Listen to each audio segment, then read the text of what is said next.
Men, do you ever feel like you just can't get ahead? Like you're misunderstood? Like you have no one to talk to that truly hears you?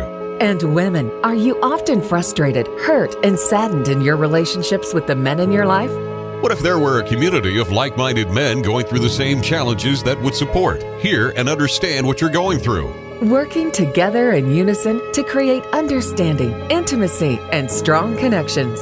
That's the Way of the Illuminated Warrior. Way of the Illuminated Warrior Talk Show is a forum of candid conversations for men and women about men. Being a man today is not always easy. Until now. All right. I am totally stoked to be back. It's been a little while since doing the show, and I'm really excited because I'm going to introduce my friend in a moment. His name is Patrick Paul Garlinger, and we've been talking about doing some co-hosting here and all. And for those of you who have seen the show before, I bring content it's conversations for men and women about men. That's been the kind of tagline since the beginning, but it really has evolved to be for everyone. So the conversations that we've had and that we will have, it's open to everyone. So I invite whoever's listening to really just imbibe in the content and just get down and into it. So without further ado, I want to welcome my brother from another mother, Patrick Paul Garlinger, who I'm going to ask you to introduce yourself, but I will just say he is an award-winning author. He's written some really amazing books. The latest one, which we will touch upon in a little while. He's an attorney at law. He's a spiritual seeker and a motivated type of brother. So welcome to the show, Patrick. Thank you, Waska. Thanks so much for having me. It's a pleasure to be here. What would you like me to say about myself? You covered a lot there. Well, what I really appreciate and love about you, and hopefully this will be the kind of like the stepping stone for our time together. Like, you're very intentional. You're very in the moment of what you're doing, what you're saying, what you're writing. And so, not to put you on the spot, so like, what comes to mind when I say, hey, Patrick, like, what's your intention for, co-hosting with me on this Way of the Illuminated Warrior Talk Show? What's my intention of co-hosting with you? Well, I've loved our conversations in the past. I know you're a very heart-centered person who, is on his own path of figuring out who you are and how to express yourself. And I find personally, I am just much happier in conversation as opposed to, talking into a camera and teaching people, through video. I'm just much happier. So I wanted to co-host with you and see what happens. All right. Well, I'm totally open to that. So let's start off with which you've written about in a couple of your books, and I want to give a plug here for Endless Awakenings, which I've read, and it's a really, really excellent book. It's very easy to read, has a lot of really good ways to tap into what's going on in our lives. So let's start off with what we hear a lot, like presence, being in the moment, like other authors like Eckhart Tolle, The Power of Now, and like pretty much all the spiritual guides and masters always talk about like really the only thing we have, which is now. So let's share like your perspective on it, because I do find it's a little bit different than other authors, and I really like the way you approach it. So if you would. Yeah, thank you. So yeah, it's very much a touchstone now, right? Like, everyone hears the phrase "be here now." Ram Dass wrote a book titled "Be Here Now." Eckhart Tolle, as you mentioned, really made the now kind of part of our cultural discourse. I don't think there's a single spiritual seeker who doesn't now think about presence and being in the moment. And, we can find that in mindfulness. We can find that in other spiritual traditions that really, as you put it, we only have right now. And sometimes I find that what happens is then that gets boiled down to, I really can't think about the past. I can never think about the future. This moment was happening now. And what happens is people imbibe a kind of very almost rigid sense of like, oh no, I can't be thinking about the future. Time doesn't exist. And if I'm somehow in the past, if I'm somehow in the future, I'm not doing what I'm supposed to be doing. Like I'm now fallen off the spiritual wagon. And my view is much more kind of, I wouldn't say complicated. I mean, I kind of want to use the word paradox, but we're going to talk about a lot about paradox. But it comes down to we're always in the now and we're never in the now because we're always thinking about the past and the future. And it's okay. It's about your relationship to those things. If you're thinking about the past from a sense of regret and remorse and you're mired in it and you're plagued by it, well, that's still happening in the now. Your experience is in the now, but you're often sort of ignoring what else is happening or pushing away your experience.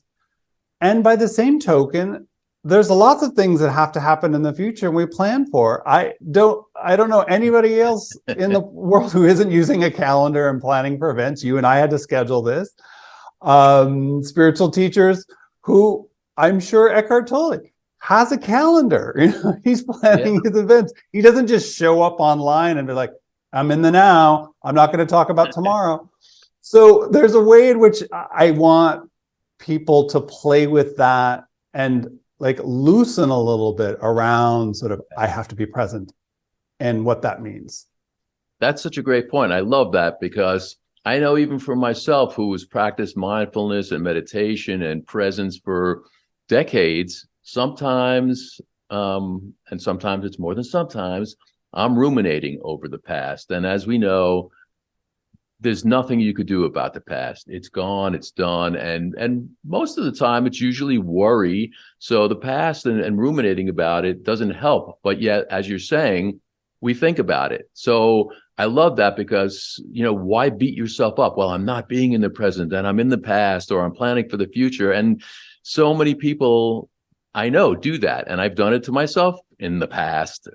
So that just being here now and acknowledging that now might be part of then, you know, on the timeline. And I think that makes it a lot more accessible to people because, you know, I just know from meditation practice, it's, you know, if you're going to beat yourself up about what you're not doing, it defeats the whole purpose, you know. And one of my sifus from a long time ago would say, like, you know, if you get 5 good minutes, then 5 good minutes is better than sitting there for an hour and, you know, just beating yourself up about not getting any time in. So any practice, she used to say, any practice is good practice, which I agree with. Yeah. Yeah, I agree with that 100%. And one of the things that I very early on in my mindfulness practice became very aware of was my self-flagellation, my little flagellator, whipping myself like, oh, I didn't do this right. I didn't do that. Which, so, you know, you're ruminating and then you're adding on another layer on top of that and, you know, sort of flagellating yourself for ruminating when, you know, I would say, you know, what are you doing right now? I'm ruminating. All right, I'm going to ruminate. And then maybe you'll do a deeper inquiry as to what's going on there. And maybe you'll come to terms with the story that you've been telling yourself and rewrite that story. But all those are steps that along the way, I'm just like, for now, I'm ruminating and that's it. That's what my now is. Yeah. Yeah. Great point. So you mentioned before, which I think is a good transition from that, like human beings and the paradox of time, because that's another thing that we get so hung up on. And interesting, like in my career of doing video production, it used to all be like linear editing. You know, you go from tape to tape, and every time you had to make a change, it's another generation because it's linear. You can't just jump randomly, you know, random access like we can with time, you know. So as human beings, it's really nonlinear and it is paradoxical. So again, another point that you make in the book, which I love the way you illustrated that. So please share your you know, conceptual ideas about the paradox of time for human beings. I'll try to boil it down in like 2 minutes here. You did it in the book and I loved it. You could do this. I should have this worked out. I should have this worked out as like the 2-minute elevator speech version of time, which is, we're the only time we have is now. The past is a reconstruction. The future is imagination. This is all happening now. And yet we can't always live outside of time. I mean, we may have, as spiritual seekers, those moments in meditation, some moment where you fall out of time. You may have a blissful experience.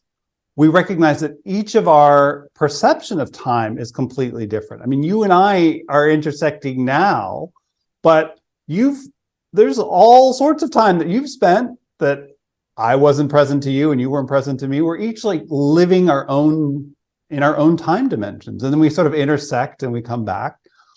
And we will all eventually leave our bodies. There is time. This body is a repository of time, for better or worse. We can all point to gray hair and wrinkles, and it's blonde. And we have a memory of when we were. It's what? It's blonde. It's blonde. Yeah. I told myself that yes, for years. It's a very platinum blonde right here. And so for me, it's about holding on to both of those perspectives. There is only the now.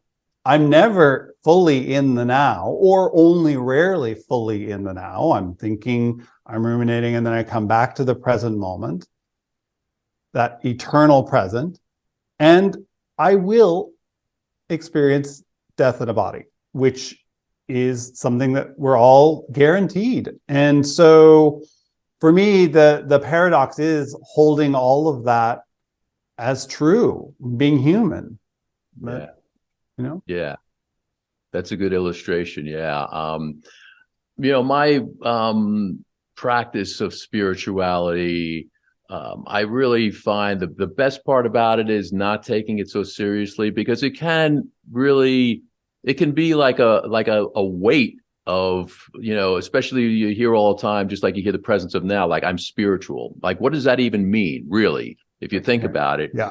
And I say I'm more spiritual than I'm religious. So like for me, taking that weight off, it's just really, to me, spirituality is living in the moment, but also living close to the earth, living close to nature. That's why I'm like so into hiking. So I always said and have said, my temple is out in the woods. It's out in nature. I don't feel like I need to be in a brick and mortar to be close to Creator.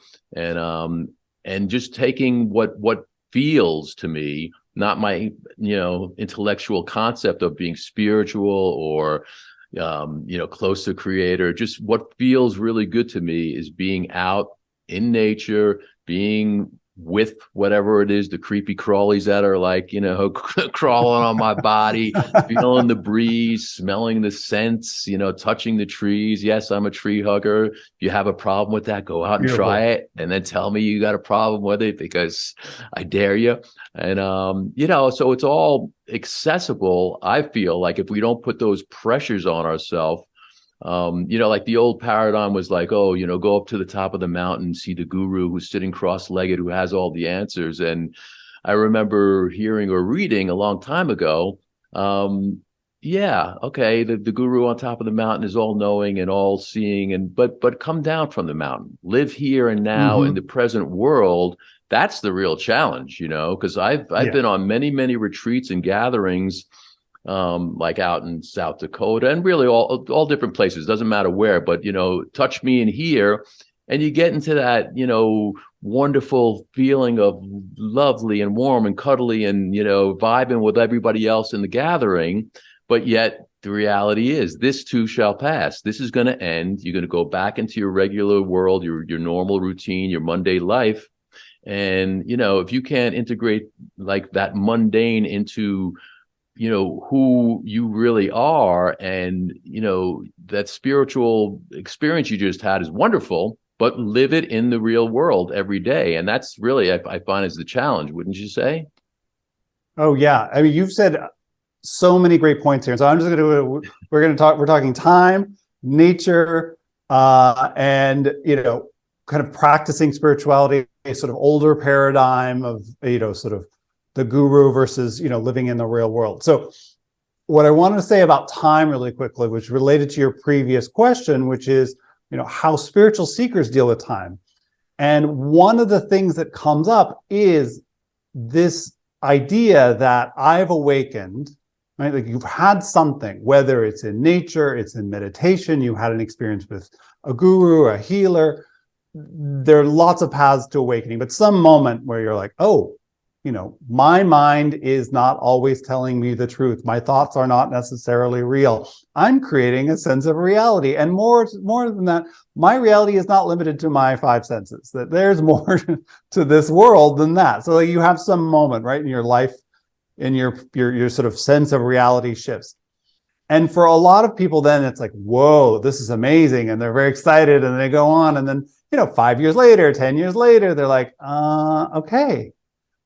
What's going? I'm not really feeling this anymore. I'm not feeling motivated, or the bliss is gone, or I'm bored, or how come I'm not perfect, realized, whatever that you might think. So you get this linear sense of like, oh, I was asleep and I awoke, and then come on, where's mastery? Which ties in with this kind of the sense of the paradigm, which is that like you're all supposed to just keep doing stuff, and that you will in this lifetime be self-realized, whatever you think that might be, right? Which is kind of like, oh, is it the perfect sense of like, I never, ever, ever feel completely disturbed in any way. I am at one with every moment from every moment.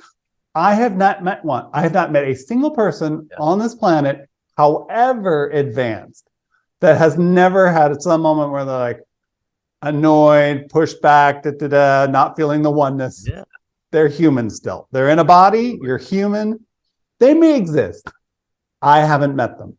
So, but part of that is, as you say, like, how are we practicing the real world? Are we sitting in a temple, an ashram, or are we going into nature? I love nature as a path to, connecting with source, connecting with our spirit. And it's perfect for our discussion. We can dive in, and we should talk a lot about nature and what nature means to us. But nature is a perfect example of being in the now and respecting time. Nature goes through seasons. Those trees, they're letting their leaves fall. They're blooming again. They go through time. We should all be hugging trees, by the way. Totally endorse that. We'll be right back after this.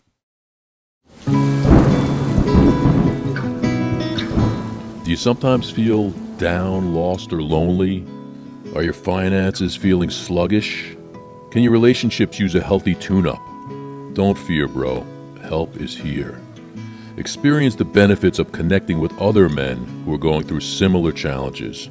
Be supported in our safe, sacred, and inspiring monthly telecircle with the Brotherhood of the Illuminated Warriors.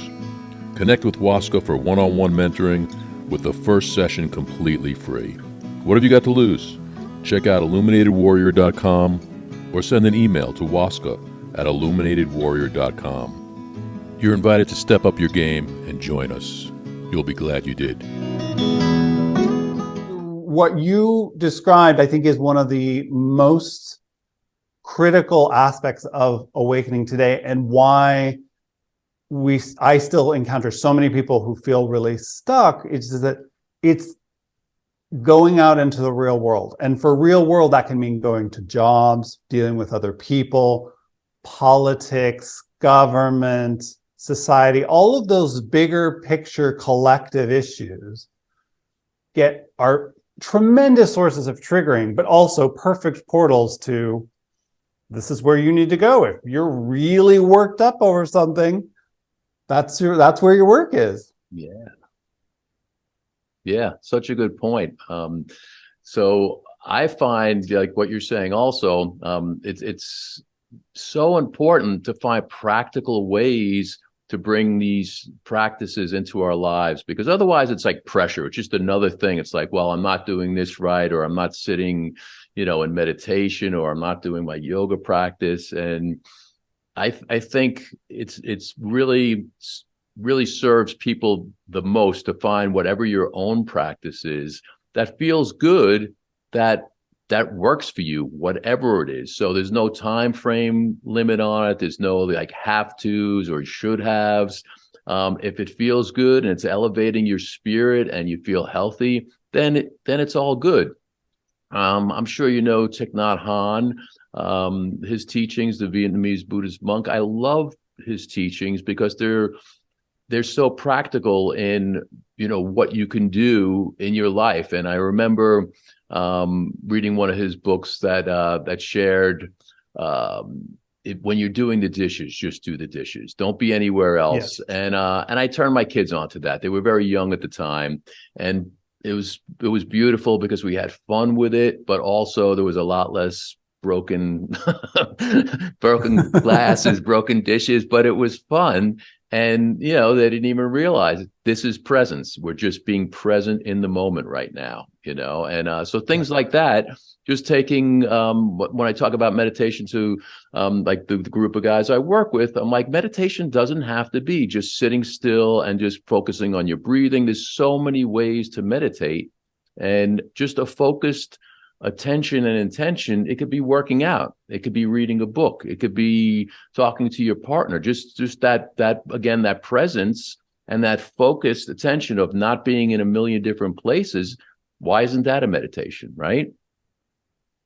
Well, you know, it can be, and it can also be a distraction. That's one of the things that I find Paradox. that, you know, we have to pay attention to, which is, you know, sometimes we want to expand our repertoire and we want to try, you know, yes, we can do these things like washing the dishes with full presence, awareness of like, am I telling a story or am I actually like paying attention to the dish and I'm on autopilot while I'm doing that? And meanwhile, half of my mind over here is thinking about what I'm going to do next, and the other half is thinking about, oh my God, that was such a good dinner, and I got into a fight earlier today. Like your mind is ping-ponging over, and this is here, and the dishes, which you can kind of do on autopilot, you know, you're not really paying attention. You're not really feeling the soap or the water, and then you turn around and you're like, oh, look, I did all the dishes. But meanwhile, half of your attention was elsewhere. So we do need these practices like sitting and meditating with our breath, so that we can actually know, oh, am I doing this activity mindfully? Am I actually aware of what I'm doing? Or am I sort of tricking myself into believing that I'm being mindful or not? And I find actually, this is where it's interesting. I meet a lot of mindfulness people who kind of, that's all they want to do. And then they don't want to deal with other practices or other ways of sort of going deeper, and then working with the people who might call themselves light workers or empaths, or, you know, that who kind of don't want to do. So I encounter a lot of light workers who may have had a meditation practice and then they let it go, and they're very quick to be relying on other techniques like, you know, healing, forgiveness, you know, some sort of calling on an angel, prayer, that kind of thing to move away. And I'm like, okay, you actually need both of these things. So I really have come back, even though I have had tremendous, beautiful, blissful experiences with energy and light work and all that, to sometimes just sitting with my breath is the practice that I really need, because my mind is going to start telling a story about who I am and where I'm at, and oh, look at how blissful that was. Yeah, that's such a good point. And I think we all go through that, especially that the world is like such a weird, wacky, and wonderful place. But especially weird and wacky these days. It's you know, it's very challenging. We have yet another war in the Ukraine going on right now as we're recording this. The economy is very, very, you know, tenuous and scary for a lot of people. Food prices are skyrocketing. On one hand, I mean, it's a hard reality. On the other hand, it's a mindset, and I'm not diminishing like, hey, if you don't have enough money to pay your rent and food, it's very, very real, and it's a very present, you know, situation. But on the other hand, you know, you hear people talking about either abundance and prosperity mindsets as averse to a lack mindset. And that really does come in to the positivity of thought, because it really, I mean, it's been scientifically proven even to have our bodies in a healthier state when we are in a state of gratitude, in a state of beauty, seeing beauty around us in a loving, compassionate, ease of well-being state, as opposed to that frenetic, having the cortisol just shooting and firing and being in the fight, flight, or freeze mode all the time, which most of us are, and we don't even realize it. And so finding whatever works just to decompress and, hey, it's okay. In this moment, I'm okay. And, I've taught my kids this, and again, in the workshops, what are you grateful for? And don't tell me there's nothing to be grateful for, because, if you're breathing, if you're able to lift your body, if you're able to help somebody else and be in service, there's things to be grateful for. So gratitude is a huge staple for me. Even, hey, look, I'm a spiritual, seeker and practicer, and I get down sometimes, and I don't feel like, sitting on my cushion or, and I'm like, wow, I'm a little bummed today. And so I try to open that toolbox, and whatever it is, even if it's just going out and taking a walk, I feel better and connecting in that way. So what do you do when you get in that kind of state of mind? Well, didn't you know I'm never in that state of mind. I'm always happy. No, it was a trick question. Yeah, it was a trick question. No. I definitely, of course, I have moods, and so talking about gratitude, I think gratitude is a beautiful thing, and it's the most, for me, simple, easy, powerful way to sort of get your attention back onto the fullness of your reality. So we know when we're in a state of like being down or sad or whatever, something's occupying us. Obviously, there's a thought behind that, often about our past or our well-being in the future or something. We have some anxiety about our survival, and we are narrowing our focus, like we're focused on that. Whereas gratitude, make a list. I always challenge people that I work with, start making a list of like 10 things that you're grateful for.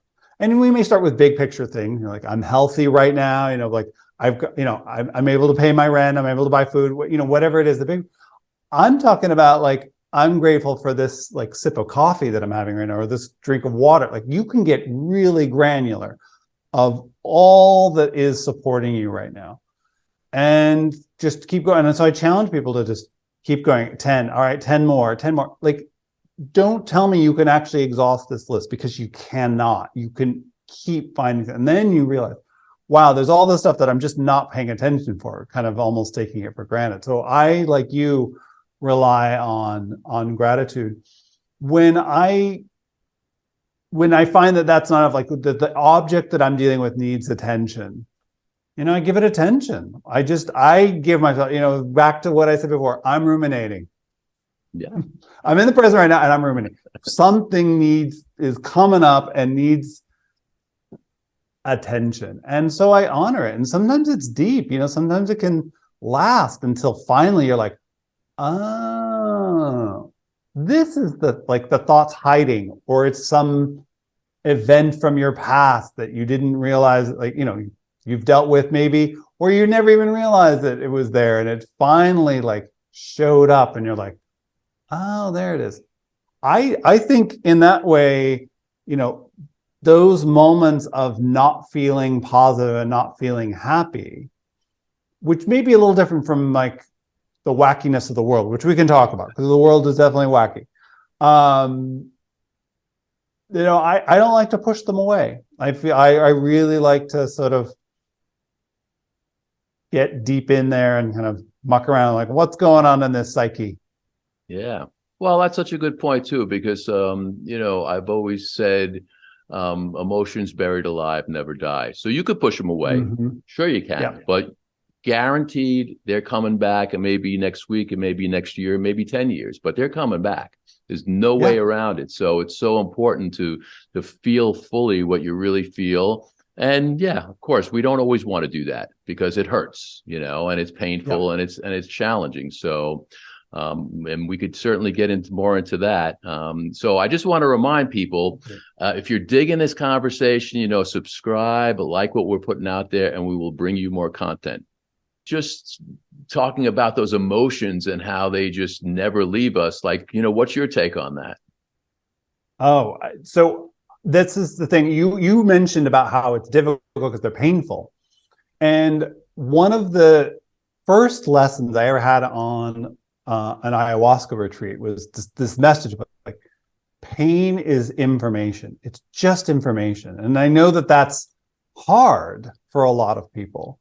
It can be really overwhelming, but I have learned really, and I think that's one of the reasons why meditation as sort of the practice of just being with what is so powerful, because then you can hold really intense emotions and stuff will come up that you're like, wow, we really keep it away. And then it will bubble up in health issues. It'll come out in other, in relationships, you'll have some sort of outburst.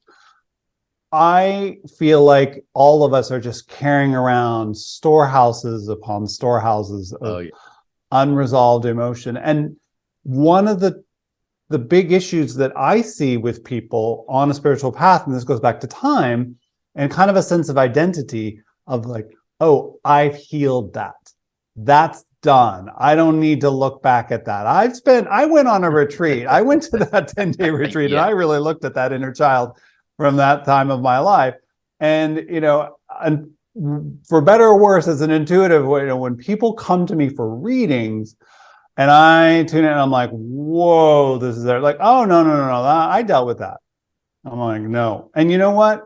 I got my own stuff too. I know it. Anybody I've ever worked with or we all do. My teachers have it. To me, it's one of the hallmarks of being a really authentic teacher. You want to have done a lot of work on yourself so that you're like, oh, this is me. But you don't need to pretend either that you're all done, because you're in a human body. So I know you're not done. So true, man. Well, that is being human. And I think, I'm not going to speak for you, but I believe it's the same. I know that I'm so much more effective than I would be with the guys I work with, because I could relate to what they're talking about. I grew up in the alcoholic family. I was bullied as a kid. I've had relationship issues. I've had health issues. I've had a lot of things happen that I'm grateful for, because if not, I don't think I would be, the good parent that I've been. I don't think I'd be, I'm still evolving as a partner, and I will say that because I think when you stop learning and you stop growing, well, that's either literally or like emotionally, spiritually, you die, so it's a constant evolution, because that's what we are as human beings. We learn, we grow, we evolve. And I think that's like really an important aspect of the spiritual work, or just the work of being a human being, right? So what you're saying is so true. Like, I don't care how high up you are on the guru scale, which we could talk about that. You don't want to be high up on the guru scale. You want to be a human being living in the present moment. But look, we've all had these experiences, and how do you even get to be like self-mastered if you haven't had the experience? Work through it, and as you're saying, the importance of healing. Yeah.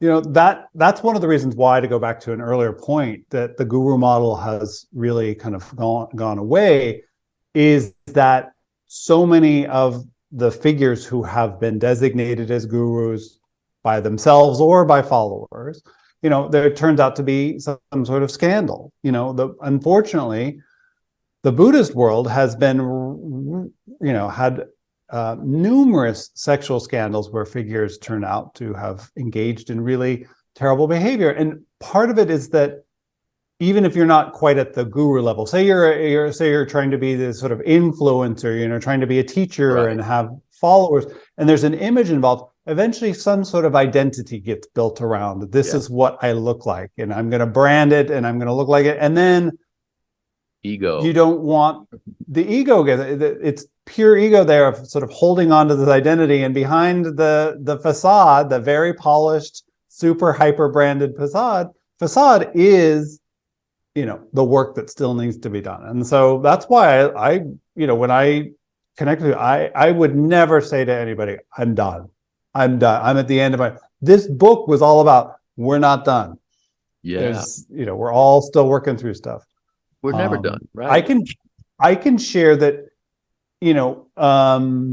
as you said, we're all working through how to be sort of better humans, better partners in relationships.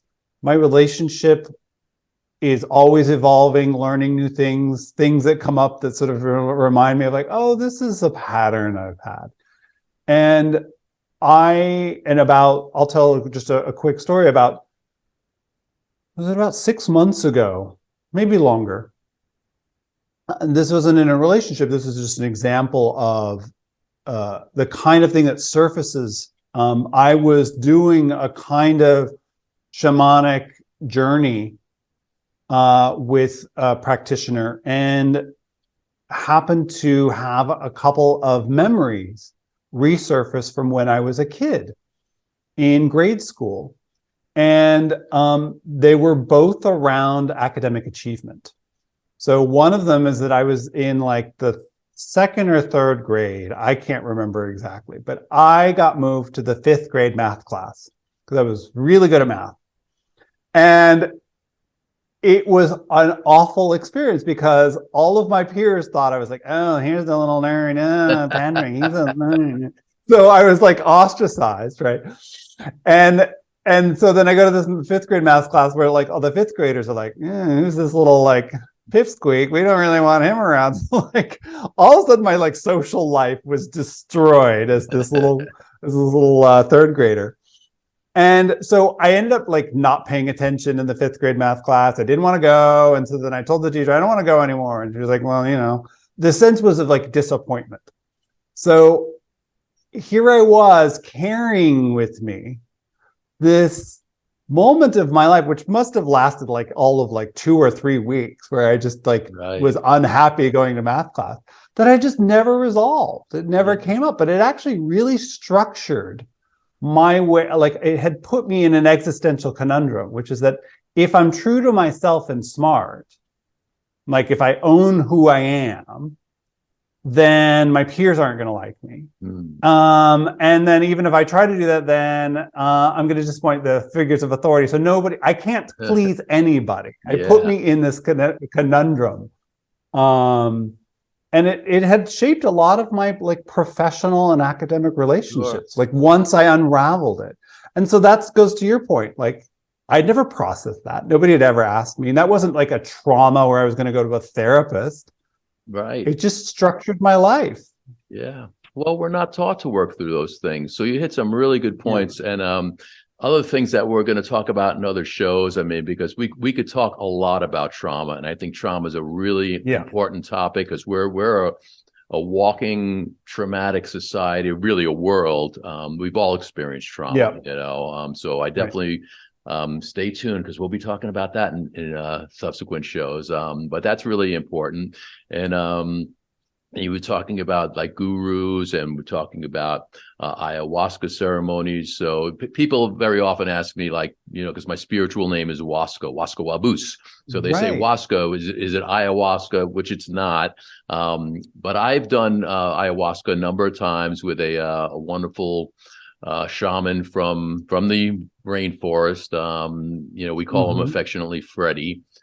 He's living in Chicago now, I believe. But anyway, I've had some really wonderful experiences with that through his teachings and through the plant medicine. And interesting enough, I haven't done it in, I think, since 2015, after having an experience with up in Sherburne, Massachusetts, with a Vipassana retreat. And I had such a profound experience with that connection doing that Vipassana that I just haven't been called to do ayahuasca. And I'm not comparing the two, but I achieved like a presence and a connection, and I felt like I had, a direct, pipeline with Creator, which I've had in other situations, but through that Vipassana, also with ayahuasca.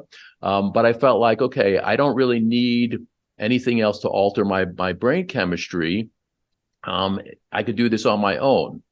That being said, it takes a lot more diligence, a lot more practice, a lot more presence to really, for me anyway, to stay in that that connection, doing that intentional experiential meditation. But the value in it, I just think, is so great. And so I love all that type of energy medicine that helps us really, to me, get out of the mind, get out of that monkey mind, right? Because I really feel like that's what the meditation is doing. That deep Vipassana, in this case, meditation, is allowing me to stop thinking about the past, ruminating over stuff I can't do anything about, stop projecting like, oh, what I have to do or should do or want to do in the future. And I'm just here right now. And that's why I feel so blissful, because really being here right now really is a blissful state for the most part, when you could really appreciate, hey, we've got this moment right now.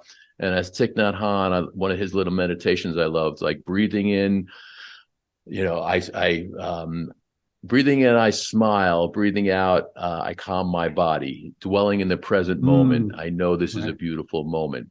And that's so simple, but really it's profound also, because the present moment of like acknowledging I'm here now, I could breathe, I could smile, I could enjoy my life. What more is there, right? Right. Yeah, I love what you just said, and the juxtaposition of ayahuasca and Vipassana, and sort of when we might use them, because I, like you, have had both of those experiences.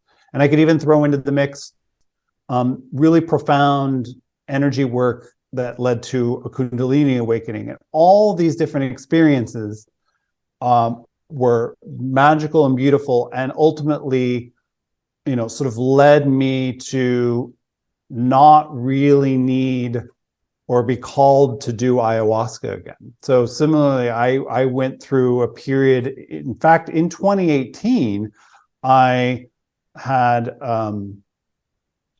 already had a Kundalini awakening and had tremendous amounts of stuff released. And, my crown chakra was really open. I was already doing readings of people and could, feel that energy come in, but I hadn't done ayahuasca. And I felt really called to do that. So I went on a retreat, and it's powerful. It's really powerful medicine and incredibly beautiful.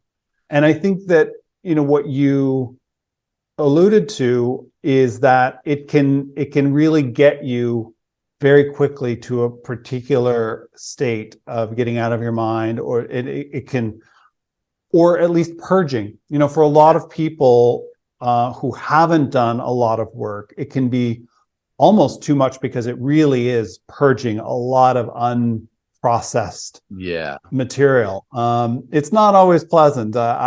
Anybody who's come to me and said, so should I do ayahuasca? I'm like, I think you need to do a lot of other stuff first before, because it's a fast track. It really is. And should be done, with really knowledgeable people. Absolutely. To me, it's not something to dabble in. But I followed it up with a Vipassana retreat as well. And it's incredibly powerful to give yourself that container and time. I don't know if you did like 10 days, something like that. That's a very common. Where your mind really gets the opportunity to slow down and just be with what is coming in, because you need that container. You're not talking. It was a silent retreat. There was very little communication, no phones. And then you do realize, this is always there. That connection is always there. It's just, it's buried beneath all of our daily activities. All right. So with all of those caveats aside, back to nature, which, we're both talking about how much we love nature. And, I think people understand that. I mean, people love to get away. They go to the beach, they go hiking, they do things, and they're sort of there in nature, and they're away from their electronics and their things like that. When you have certain places that are obviously kind of nature resorts or built for people to visit, I know that in Japan they have sort of these like forests that are sort of gardens that are designed for people. sort of bathe in nature, sort of take that in. And, for a lot of people, I think, and I certainly had this view that, it was sort of relaxation. It's like, oh, Right. I'm getting away from work. I'm getting all that, as opposed to like really connecting with the nature, the energy and consciousness of nature, which is, is different. Those trees, those plants, Yeah. they have a consciousness. Absolutely. And that's a consciousness that doesn't ask itself, am I worthy? Am I good enough? Are my leaves pretty enough? So true. So What do the true. other trees think of me? At least I'm not aware of any trees I wonder if they do that. Maybe I'm they do. leafing.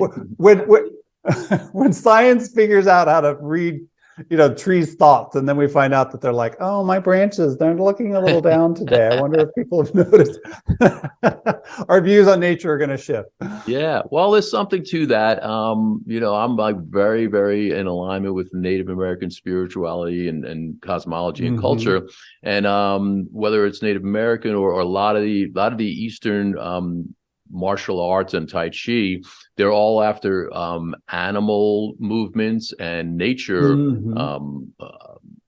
Beings. So in the Native American way, so the inipi, what's better known as the sweat lodge, and encompasses a lot of nature. So you have what's called the grandfathers, which are the stones. And if you think about that, like rocks and stones, the grandfathers have been around for really time immemorial, and they've had weather change them, whether it's water, air, over such a long period of time. So talk about presence and patience and what they might have experienced, like if a rock could talk. And some of my indigenous brothers and sisters would say, well, they can talk, which there's a topic for another conversation. They have spoken to me in lodge as well.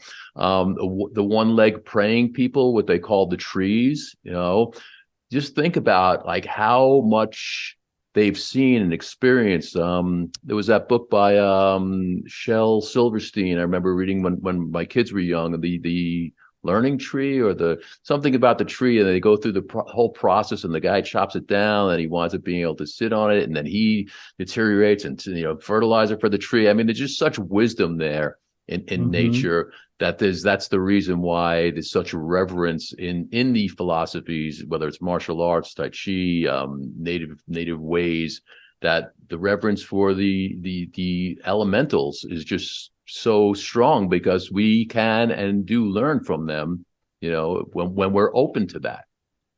Yeah. Oh, I was getting chills when you were talking, because I actually really love talking about that kind of learning and being spoken to by the elementals.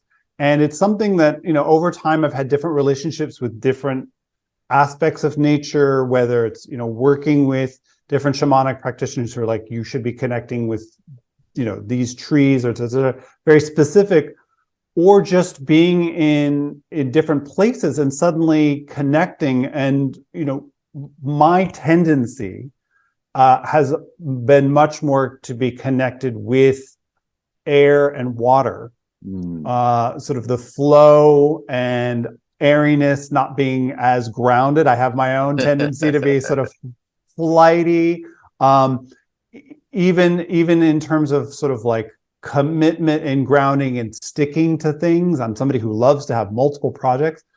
And just this last year, I had a really profound connection with rock, which I had never had. And I was in Sedona, which is a place where a lot of people go to connect with nature and connect with certain kinds of energy. And I did that. But what I was connected with was be like stone. And stone for me, rock, was never an element. It's an element I've resisted. Like it just never really spoke to me. And because it felt hard, right? Like I sit on a rock, I'm like, it's not comfortable. It's like not, I want to sit on like softer surfaces, the water's like inviting and it's brushing over me, or the wind and it feels so nice. Sitting on rock is a different experience. But the message that I got was the rock it accepts everything and everybody that touches it, and it is always true to itself. It is not changing. It's not moving. I mean, yes, there's erosion over time, but it is true to itself and accepts everybody and everything that is on it at the same time. And I thought that's such a beautiful way to think about the nature of rock, of being true to itself and accepting everybody else at the same time. And I was like, oh, that's a message. Yeah. For me, Absolutely. that was like, I had needed to hear that. Yeah. The rock is such a great teacher. And it relates to the Muladhara, the root chakra, because it's about foundation. It's about grounding. Yep. It's about planting those luminous roots and building up from there, and being present, because the rock, as you said, it appears not to move, it appears not to change, but it does. It's just our concept of time is not the same as a rock's concept of time, right? So being able to really just sit and watch and absorb and wait and change as time changes. It's a great lesson. It really is. It's a really great teacher. Yeah. The rock people. Absolutely. That's why they call them the grandfathers in an inipi, in a sweat lodge, because they have such wisdom, and sometimes they will burst. Sometimes they will crack. Sometimes they just stay and you could use them again in lodge.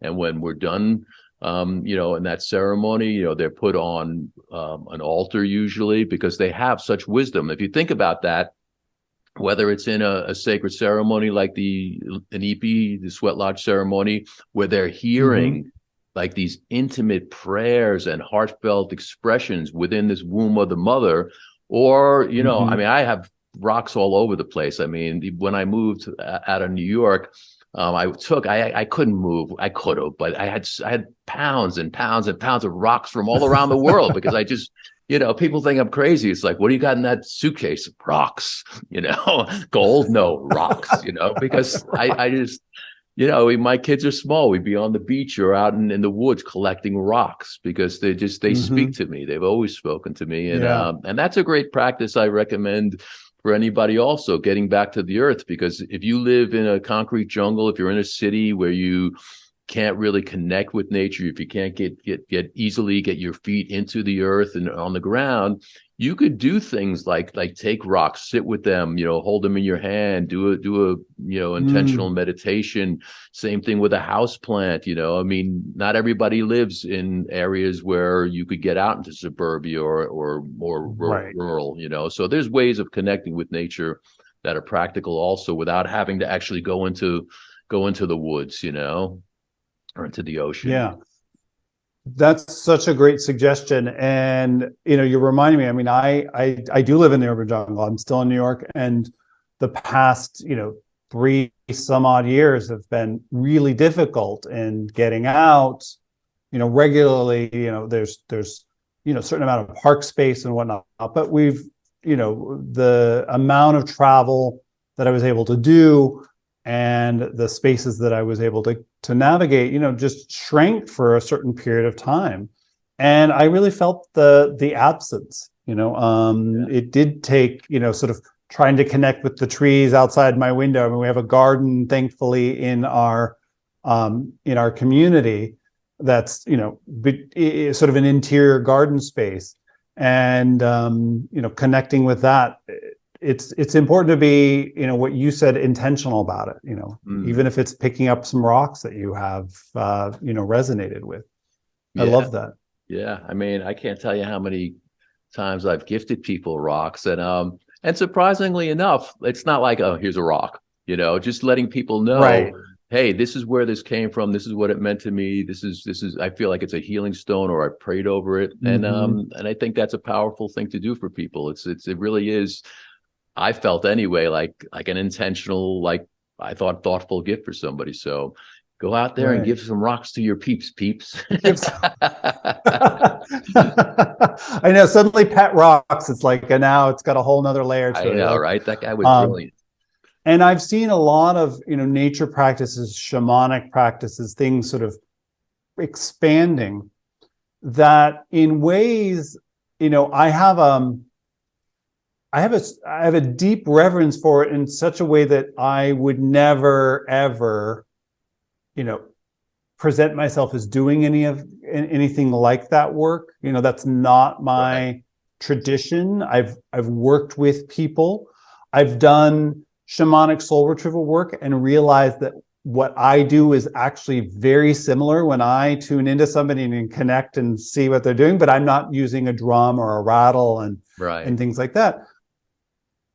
I'm just curious to get your take on how people taking on these practices that in a way it's very modern and contemporary. I mean, I see a lot of people get certified as shamanic practitioners and doing things that don't seem consistent, or one might say this doesn't seem to be the traditional way that people came to know and use those practices for others. So I just wanted to get your take on that. Yeah, that's a great question. So for myself, I love ceremony, I love ritual, and I feel really, really blessed to have sat with a lot of medicine people, a lot in the Native American tradition, but also in the South American tradition. I've gone through several initiations myself. I do not, facilitate or administer any kind of plant medicines. I've been asked that before. Absolutely not. I have been initiated as a sweat lodge, water pourer in the Lakota tradition and in the rainbow tradition. I am a Lakota pipe carrier and a Shindi, also the people known as the Apache, a pipe carrier. And I take it really, really seriously because I'm not an indigenous, I'm indigenous to here. So yes, I'm Native American. I was born in America, but I'm not an Indian, but I have been blessed by a lot of my Native friends who have said, hey, they've seen my heart. They know like that I will facilitate in a good way, but I take it very, very seriously that, I'm not going to step on anybody's feet. It can be tricky that you start working with somebody and you're wondering, is this person qualified, or do they have an authentic relationship to this, or is this driven by primarily monetary interests? So that's a big topic that we can talk about. I would just say what pops into my mind when you say that, like 2 R's, responsibility and respect. Like responsibility, being responsible for your own being, not just throwing it out there. Okay, I'll take whatever you tell me to take, and then suffering the consequences. Also, the person who's facilitating to be responsible and know you are responsible for these people that you're administering this very sacred and powerful, plant medicine to. And then the respect, same thing, respecting yourself and being respected. So I think that's a really important aspect that we have to look at. Yeah, so I think the respect and the responsibility are really key. So you have any R's you want to add to that list? Yeah. As you were talking, an R that came to mind, and I think you actually mentioned this. I could be misremembering, but you mentioned reverence. To me, that there's something about that work that just inspires such reverence. I mean, you have to have reverence for the natural world, the plants, the rocks, the elementals that are speaking to you. And, to me, that's something that you feel. Anybody I've ever worked with who felt really authentic, like I could feel that reverence for the natural world. And, what an amazing thing it is to be in a material body, to be a part of nature. Because, we're talking about this, but we are a part of nature. I mean, we are, the elements that we take in, the air that we breathe, the water that we drink, the food that we consume. I mean, we are nature and part of that same cycle. And, to me, that's kind of one of the other pieces that the book Endless Awakening kind of wanted to get to, which is that, when people are on this sort of awakening path, to kind of come back to the topic that we started with at the beginning of our conversation, in the sense of time of I'm asleep and I'm awakened, and now I want to be realized. And, there's always trying to sort of up level and really connect.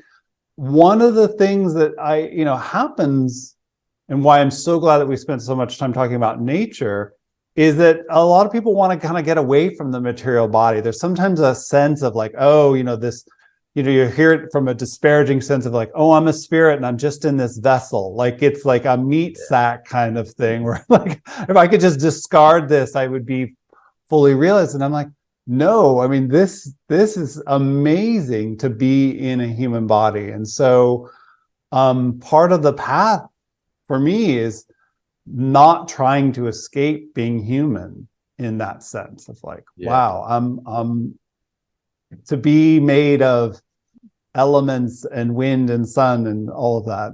It's pretty magical. It's a beautiful thing indeed. Yeah.